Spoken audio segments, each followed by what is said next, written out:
Assalamualaikum warahmatullahi wabarakatuh. Perkenalkan, nama saya Fairullah Kamil dengan akhir NIM 0081. Di sini saya akan menyampaikan materi tentang evaluasi inteligensi peserta didik, yang mana dalam materi tersebut ada studi dalam evaluasi pendidikan.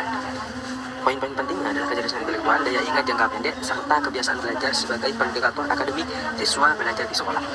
Terus definisi inteligensi dan perkembangannya yaitu evaluasi pemahaman tentang kemampuan kognitif peserta didik. Intelektual atau inteligensi sebagai konsep psikometri didefinisikan sebagai kemampuan umum untuk berpikir, menyelesaikan masalah, dan belajar dari pengalaman. Yang kedua yaitu perkembangan seiring perkembangan zaman. Kemampuan intelektual tersebut berkembang sepanjang masa kanak-kanak melalui stimulasi lingkungan dan pengalaman mereka belajar. Terus dari inteligensi umum, Spermage, dasar Spermage mengumumkan bahwa dasar psikometri dari pendekatan inteligensi klasik yaitu menjadi 3, yaitu kecerdasan umum, pengukuran melalui tes standar, dan tanda akademik. Terus inteligensi intelektual atau EQ dan pengukurannya, kekuatan prediktif dan batas dalam konteks akademik. Definisi EQ tersebut adalah ukuran kemampuan kognitif umum seseorang yang dihasilkan dari tes standar. Terus inteligensi emosional dan sosial, peran kemampuan non-kognitif dalam pembelajarannya adalah definisi EQ, kemampuan untuk memahami atau mengelola sesuatu dan mengekspresikan emosional kita secara efektif. Keterampilan sosial adalah kemampuan berinteraksi dalam bekerja sama dalam hal sesuatu. Orang bekerja sama dengan orang lain secara sehat dan produktif. Terus memori jangka pendek dan perannya dalam belajar didefinisikan sebagai memori jangka pendek adalah kemampuan untuk menyimpan sejumlah kecil informasi sementara untuk segera digunakan. Informasi kecil yang segera digunakan itu disimpan, atau kemampuan untuk menyimpan sejumlah kecil informasi sementara untuk segera digunakan. Terus peran dalam akademik tersebut berkaitan erat dengan kemampuan membaca dan berhitung, terutama di usia sekolah dasar. Terus hasil penelitian kebiasaan belajar dan prestasi.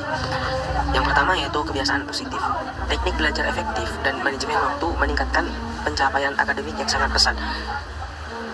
Terus kontribusi non-kognitif, kebiasaan belajar menjelaskan hingga 18% prestasi selain faktor EQ dapat dilatih, tidak semena-mena atau tidak seperti IQ.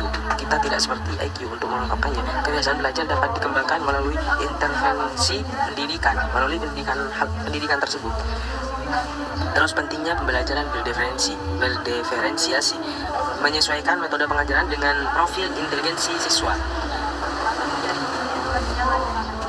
Terus lanjut kepada materi selanjutnya yaitu variasi individu.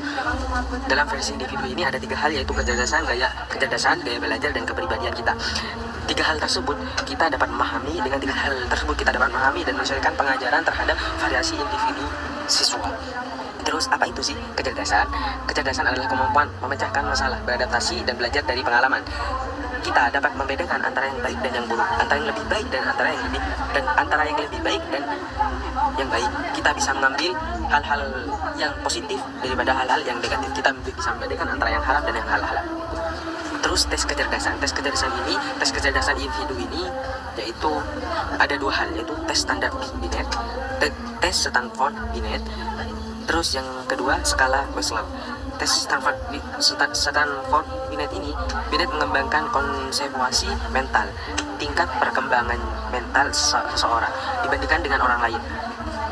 Terus skala Wechsler, teori dari subtes verbal dan nonverbal, menghasilkan skor gabungan dan indeks seperti pemahaman verbal dan memori kerja serta kecepatan pemrosesan tersebut.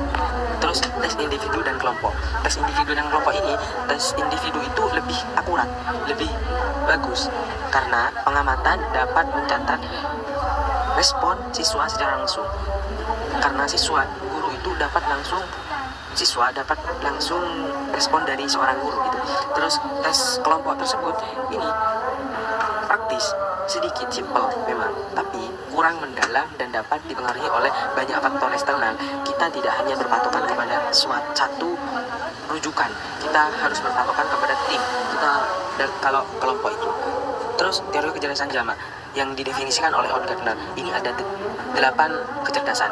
Yang pertama yaitu kecerdasan linguistik, kecerdasan yang kedua logika matematik, terus spesial, terus kinestetik tubuh, serta interpersonal, dan yang keenam musikal, kecerdasan musikal, terus yang ketujuh intrapersonal, terus yang kedelapan yaitu kecerdasan naturalis.